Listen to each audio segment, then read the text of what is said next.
Welcome to The Explainer.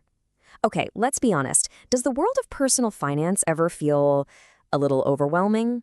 If you've ever felt that way, you're in exactly the right place. Over the next few minutes, we're going to build a really simple, step-by-step roadmap to help you take control of your money and build some real financial confidence. Let's dive in. So I want to start with just one number, 52%. Now, this isn't just some random statistic. For a lot of people, this number represents a feeling of maybe being a step behind, or just uncertain about the future. But what does it actually stand for? Well, this comes from research by Equitable, and it turns out 52% is the percentage of women who feel less financially confident than men, especially when we're talking about planning for the long haul. This is what's known as the financial confidence gap. And if that feeling hits home for you, I just want you to hear this loud and clear. You are definitely not alone. So why, right? Why does this gap even exist? I mean, it's not like there's a lack of information out there. We are practically drowning in financial advice online. The real reasons, well, they're usually a lot deeper and a lot more personal. Let's unpack them. So, yeah, let's start by really digging into this challenge because, truly understanding a problem is always the very first step toward actually solving it for good. And this slide really nails the why. A lot of the time, it starts early on with just not getting much exposure to financial topics. Then, for so many women, life just becomes this incredible juggling act. You're the primary caregiver, sometimes for kids, sometimes for aging parents, and that means your own personal financial plan, the long-term investing stuff, it just gets pushed to the back burner. You get really good at managing the day-to-day budget, but that's a totally different skill set than building wealth for the future. Okay, so we've put a name to the problem. Now comes the really empowering part, building the solution. We're going to start by laying a strong, solid financial foundation, one simple step at a time. I love this analogy from SEBI, the Securities and Exchange Board of India. It just perfectly frames what we're about to do. I mean, think about it. You would never build a house on shaky ground, right? Your financial life is no different. And of course, every strong house starts with a blueprint. That's exactly what your financial plan is. It's your guide. It's the detailed map for building that secure, comfortable future, making sure you get all those foundational basics covered before you start thinking about anything else. So here are your first 3 totally actionable steps. First, define your goals. And I mean, get really specific. What are you actually investing for? A home? Retirement? Step 2, get a handle on your budget. You've got to know exactly what's coming in and exactly where it's going out. And step 3, this one is absolutely non-negotiable. Build that safety net. Aim to have 4 to 5 months of your living expenses tucked away somewhere you can get to it easily. Nailing these 3 things, that's what creates that unshakable foundation. All right, with that foundation in place and feeling solid, now it's time to learn how to really put your money to work. And we can do that by understanding just a few core investing ideas. Okay, first things first, it is so important to get the difference between saving and investing. As you can see here, saving is for your short-term goals, for those rainy day funds. It's all about safety. Investing, on the other hand, that's for your long-term future. It uses some calculated risk to get you real growth. The thing is, you need both, but they do very, very different jobs.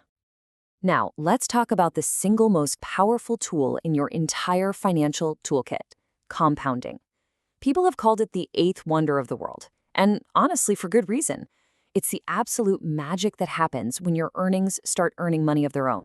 This chart shows that magic in action. See Mala over here? Her investment grows in a nice, steady, straight line. That's because she's only earning interest on the money she first put in. But now, look at Geeta. She's reinvesting her earnings, so her money starts making its own money. Now, at first, the difference is pretty small, but over time, look what happens. Her growth goes from a straight line to this powerful upward sweeping curve. That acceleration, that's the power of compounding. Of course, investing isn't all magic. It always involves some risk. And the core idea here is actually pretty simple. If you want higher potential rewards, you usually have to take on higher risk.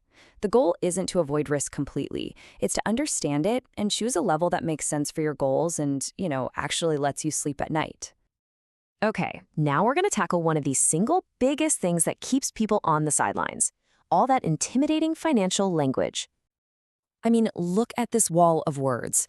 This is exactly why so many of us feel intimidated. It's like it was designed to be confusing. But please, don't let it stop you. We're about to break down the 4 most important terms you need to know. And trust me, understanding just these 4 is going to be a huge confidence booster. First up, stocks. All a stock is a tiny piece of ownership in a company. When you buy a share of stock, you literally own a tiny fraction of that entire company, its brand, its products, everything. So as that company grows and becomes more successful, the value of your little piece can grow right along with it. Next up, we have bonds. Now, if stocks are all about ownership, you can think of bonds as being a lender. You're basically loaning your money to a big company or even the government, and in return for that loan, they promise to pay you back with interest. It's basically a formal IOU. So, what if you don't really want the pressure of trying to pick individual winning stocks or bonds? Well, that's where mutual funds come in. Think of it like an investment potluck. A professional manager pools money from thousands of people and then uses that big pot of money to buy a huge collection of different stocks and bonds. So you get instant variety, or diversification, without having to do all the research yourself. And finally, we have ETFs, which stands for exchange-traded funds. Now, these are really similar to mutual funds. They also hold a big basket of different investments. The main difference is just how you buy and sell them. With a mutual fund, you usually buy in at a price that's set at the end of the day. But an ETF trades on the stock exchange all day long, just like an individual stock, so its price can change from minute to minute. So, we've looked at the confidence gap, we've built our foundation, we've learned the core concepts, and we've busted the jargon. The only question left is, what's next? Where do you go from here?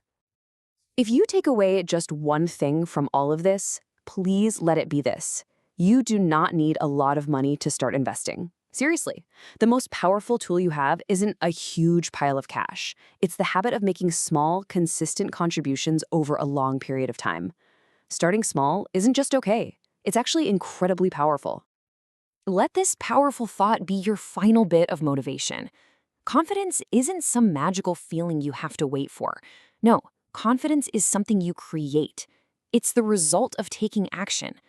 Every small step you take, no matter how tiny it feels, builds the proof you need to believe in yourself. So really, this isn't the end of our explainer. It's the true beginning of your story. And I'll just leave you with this one question to think about. What is the first small, totally manageable step you're going to take today to start building your own financial confidence?